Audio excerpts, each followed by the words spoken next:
Então, gente, hoje no processo civil, a gente vai falar um pouquinho como é formada a propositura do processo, de uma ação. Vamos falar sobre petição inicial, intimação, né? Atos do juiz, saneamento, providências preliminares, e vamos chegar até a suspensão. Vamos falar um pouco como é montada toda essa esfera, né? Todo esse universo do processo.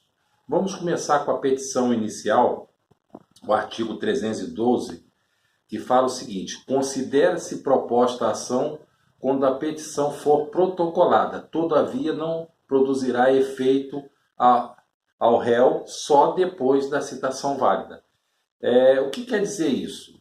Quer dizer que, dando entrada na petição inicial, protocolando a petição inicial, já começa a surgir efeito para o autor, mas para o réu só depois da citação válida, ok? E o artigo 319 vem trazendo para a gente os requisitos para essa petição inicial, para que ela tenha validade, para que ela seja aceita pelo juízo. Ela tem alguns requisitos. São eles: você tem que falar o juiz para onde vai se dirigir a ação, né? O juízo para onde você vai mandar essa ação. Aí você vem na qualificação: nomes, prenomes, estado civil, existência de união estável, profissão, né? Inscrição no CPF, inscrição no cadastro de pessoa jurídica, caso seja empresa, endereço eletrônico, domicílio e residência do autor e do réu, os fatos e os fundamentos jurídicos, né? O pedido com suas especificações, valor da causa e a prova com que o autor pretende demonstrar a verdade dos fatos, né? Como ele vai demonstrar o que ele está pedindo tem procedência.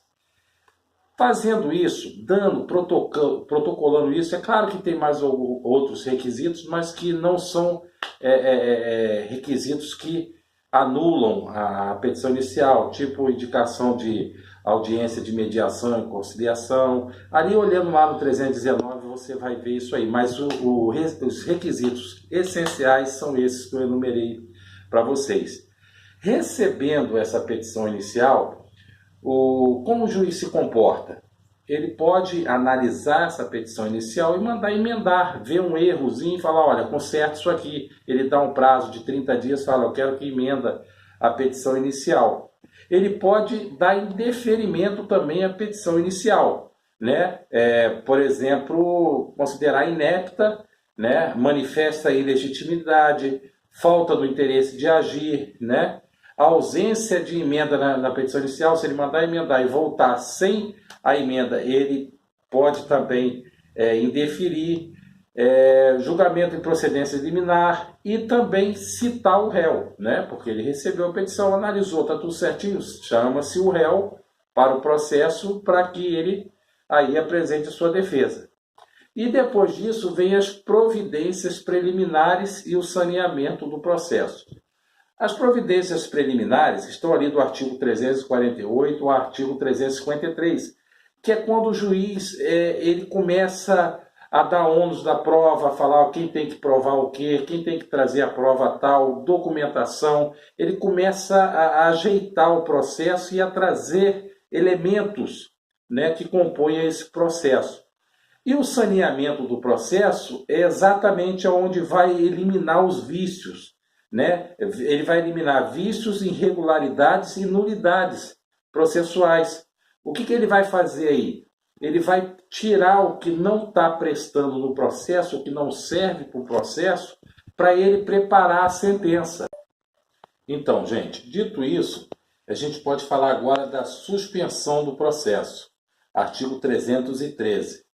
Bom, pela morte ou perda da capacidade processual do réu ou do seu representante, por convenção das partes, arguição do indeferimento de suspensão, pela admissão de incidente de resolução repetitiva, quando a sentença de mérito depender do julgamento de outra causa, pela verificação de prova de fato de outra comarca, e motivos de força maior. Lá no 313 vem elencando todos isso. até por parto da advogada, tem um prazo de 30 dias de suspensão, né? Se a advogada, por exemplo, estiver representando e der à luz, aí tem um prazo de suspensão de 30 dias. Se o advogado for pai, tem um prazo de 8 dias, né? E, por exemplo, por morte, de 2 a 6 meses, né? E vários prazos aí que vão de toda essa envolvendo essa suspensão que está ali no artigo 313. Então, agora nós podemos falar também das respostas do réu, né? Vamos falar as mais importantes, que é a contestação, artigo 335. A contestação é a mais pura defesa do réu, né? Onde ele vai se defender, onde ele vai tentar demonstrar para o juiz que é improcedente o que o outro está falando. Então, é ali o artigo 335, tem que dar uma olhada, tem que analisar. Temos também a reconvenção, artigo 343. A reconvenção nada mais é do que uma ação do réu contra o autor no mesmo processo. É uma defesa que se transforma em ataque, ou seja, ele fala para o juiz, não, seu juiz, não sou eu que estou errado, não, errado é ele. Então, quer dizer, ele tenta trocar de posição com o autor. Ele deixa de ser réu para ser autor, entendeu? E a revelia, que é muito conhecida também, que é o artigo 344, que pode se dar por silêncio, ausência de contestação, né? Esse é um tipo de resposta. A não resposta também é um tipo de resposta. Quando o réu não se defende.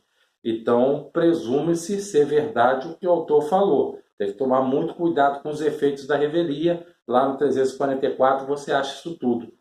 E para fechar a nossa aula de hoje, a conciliação, a mediação, que vem ali no artigo 334 também, né? Que vem falando que a intervenção de um terceiro para mediar ou fazer a conciliação. Vocês vão ver lá que é uma audiência à parte para tentar desafogar o judiciário, tentar diminuir a demanda de processos que tem o judiciário, tentar resolver ali numa audiência preliminar, ok? Pois é, espero ter ajudado fazendo esse apanhado geral, né? Passeando aí pelos artigos, por todo esse universo do processo.